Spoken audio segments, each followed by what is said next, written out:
So is that what you would say, that we're in the business of nation building now? We're in the business of having countries around us that are viable and successful, and where the oil is allowed to freely come out because that's good. It gets the prices down. That's good for our country. We have a very sick neighbor. It's not a neighbor, but it's close to a neighbor, and that's Venezuela. It's very sick. Colombia is very sick too, run by a sick man who likes making cocaine and selling it to the United States. And he's not going to be doing it very long, let me tell you.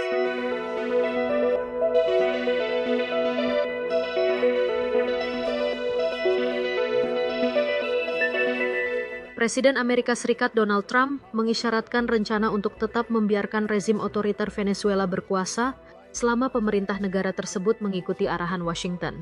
Pernyataan itu disampaikan di tengah ancaman Trump terkait kemungkinan tindakan militer terhadap Kolombia. Trump menyebut kebijakan itu bagian dari kembalinya Amerika Serikat pada Doktrin Monroe, sebuah kebijakan lama yang menegaskan pengaruh AS di kawasan Amerika. Ia bahkan menyebutnya dengan istilah versinya sendiri, Monroe Doctrine, dan memberi isyarat bahwa kebijakan itu tidak hanya berlaku untuk Venezuela. Dalam pernyataannya, Trump juga melontarkan kritik keras terhadap Kolombia dan kepemimpinannya.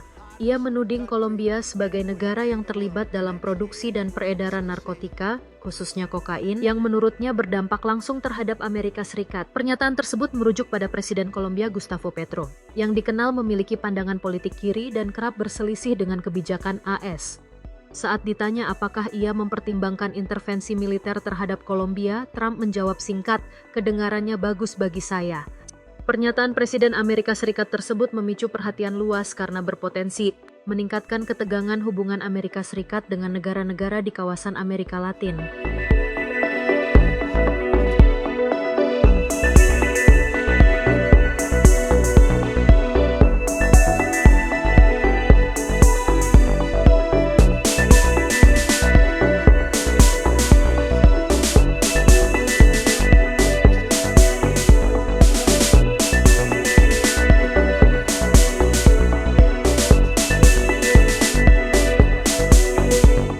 Download Tribun X sekarang, menghadirkan lokal menjadi Indonesia.